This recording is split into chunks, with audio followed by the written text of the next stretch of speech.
भारत में आरक्षण एक भावनात्मक और राजनीतिक मुद्दा है। जिनके पास है वो इसे छोड़ना नहीं चाहता और जिनके पास नहीं है वो सूची में नाम जुड़वाना चाहता है।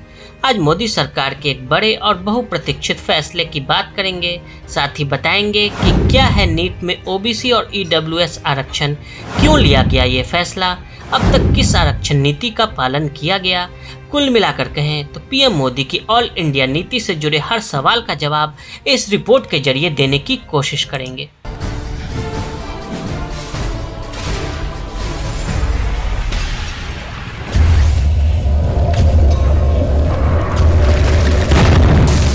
नमस्ते, मैं हूं विनय आकाश और आप देखना शुरू कर चुके हैं प्रभात साक्षी का खास कार्यक्रम मोस्ट रिलायबल इन्फॉर्मेशन यानी एमआरआई। भारत सरकार ने मेडिकल सीटों पर दाखिले के ऑल इंडिया कोटे में अन्य पिछड़ा वर्ग यानी ओबीसी को 27% आरक्षण देने का फैसला किया है। मेडिकल की तैयारी कर रहे छात्र लंबे वक्त से ये मांग कर रहे थे।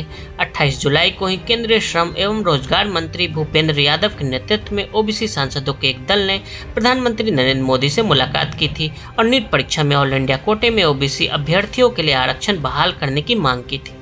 मोदी सरकार के इस फैसले के तहत अंडर ग्रेजुएट, पोस्ट ग्रेजुएट और डिप्लोमा स्तर के मेडिकल कोर्स में एडमिशन के लिए ओबीसी समुदाय के छात्रों को 27% और आर्थिक रूप से कमजोर वर्ग के छात्रों को, चाहे वो किसी भी जाति के हों, उन्हें 10% आरक्षण मिलेगा। आज़ादी के बाद से पिछले 73 सालों में देश में ऐसी व्यवस्था पहले कभी नहीं थी। मोदी सरकार का यह फैसला इसी सत्र से यानी 2021-22 से लागू हो जाएगा। नीट क्या है? राष्ट्रीय पात्रता सह प्रवेश परीक्षा नीट देश में सभी स्नातक और स्नातकोत्तर चिकित्सा और दंत चिकित्सा पाठ्यक्रमों में प्रवेश के लिए प्रवेश परीक्षा है। वर्ष 2016 तक मेडिकल कॉलेजों में राष्ट्रीय स्तर की प्रवेश परीक्षा के लिए all India pre medical test का आयोजन होता रहा था। वहीं राज्य सरकारें अपने कोटे की सीट पर प्रवेश के लिए अलग अलग एंट्रेंस टेस्ट लिया करती थी। नीट पहली बार 2003 में आयोजित की गई, लेकिन अगले साल बंद कर दी गई। 13 अप्रैल 2016 को सुप्रीम कोर्ट ने भारतीय चिकित्सा परिषद अधिनियम की नई सम्मिलित धारा 10D को बरकरार रखा, जो हिंदी, अंग्रेजी और विभिन्न अन्य भाषाओं में स्नातक स्तर और स्नातकोत्तर स्तर पर सभी चिकित्सा शैक्षणिक संस्थानों के लिए एक समान प्रवेश परीक्षा प्रदान करता है। 13 सितंबर 2020 को 15.97 लाख छात्र नीट के लिए उपस्थित हुए। इस साल नीट 11 सितंबर और 12 को निर्धारित किया गया। ऑल इंडिया कोटा क्या है?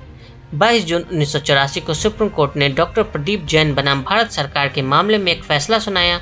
डॉक्टर जैन की ओर से मेडिकल कॉलेजों में रेजिडेंस या डोमिसाइल के आधार पर दिए जाने वाले आरक्षण को चुनौती दी गई, जिस पर फैसला सुनाते हुए कोर्ट की तरफ से ऑल इंडिया कोटे की व्यवस्था की गई, ताकि राज्यों को उनकी सीमा में आने वाले मेडिकल कॉलेजों को रेजिडेंस या डोमिसाइल के आधार पर 100% सीटें आरक्षित करने से रोका जा सके।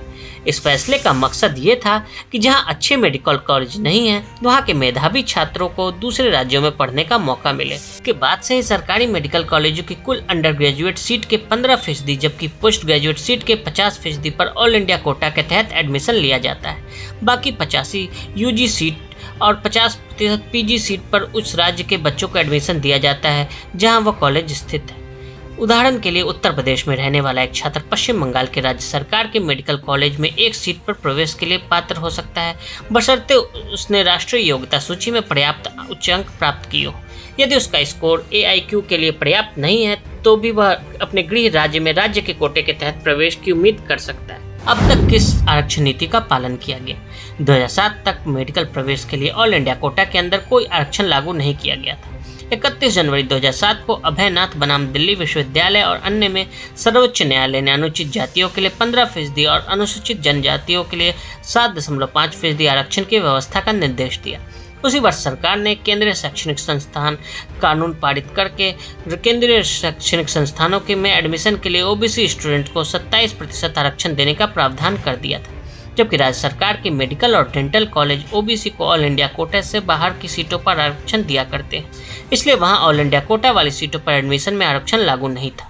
केंद्र सरकार ने 2019 में 103वां संविधान संशोधन के जरिए 10% ईडब्ल्यूएस कोटा भी केंद्रीय शैक्षणिक संस्थानों में लागू किया, लेकिन नीट का ऑल इंडिया कोटा अब तक अछूता रहा। वर्तमान शैक्षणिक वर्ष से मेडिकल कॉलेजों में AIQ के भीतर ओबीसी और ईडब्ल्यूएस श्रेणियों के लिए आरक्षण की पेशकश की जाएगी। स्वास्थ्य मंत्रालय द्वारा जारी एक बयान के अनुसार इससे लगभग 1500 ओबीसी छात्रों को एमबीबीएस में और 2500 ओबीसी छात्रों को स्नातकोत्तर पाठ्यक्रमों में और लगभग 550 ईडब्ल्यूएस छात्रों को 1000 सीटों पर आरक्षण का फायदा मिलेगा। अखिल भारतीय अन्य पिछड़ा वर्ग कर्मचारी कल्याण संघ की एक रिपोर्ट के अनुसार 2017 और 2020 के बीच राज्य सरकारों द्वारा संचालित कॉलेजों में ऑल इंडिया कोटा के तहत लगभग 40,800 सीटें आवंटित की गई थी। इसका मतलब है कि इन सीटों के लिए आरक्षण लागू होता तो करीब 10,900 ओबीसी छात्रों को एडमिशन मिल जाता। क्यों लिया गया फैसला? ओबीसी और ईडब्ल्यूएस आरक्षण को नजरअंदाज किए जाने का विरोध वर्षों पुराना रहा है। पिछले साल जुलाई में तमिलनाडु के सत्तारूढ़ द्रमुक और उनके सहयोगी की एक याचिका पर मद्रास उच्च न्यायालय ने फैसला सुनाया कि ओबीसी छात्र भी ऑल इंडिया कोटा में आरक्षण का लाभ उठा सकते हैं। वक्त बहुत कम बचा था, इसलिए अगले शैक्षणिक वर्ष 2021-22 से लागू करने की बात हुई थी। हालांकि जब इस साल 13 जुलाई को नीट 2021 की अधिसूचना जारी की गई तो इसमें ऑल इंडिया कोटा के भीतर ओबीसी आरक्षण के किसी प्रावधान का जिक्र नहीं था।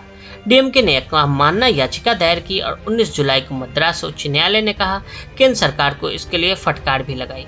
ओबीसी छात्रों के विरोध के बीच सॉलिसिटर जनरल तुषार मेहता ने 26 जुलाई को मद्रास उच्च न्यायालय को कहा कि ऑल इंडिया कोटा की एमबीबीएस सीट पर ओबीसी आरक्षण लागू करने की प्रक्रिया चल रही है।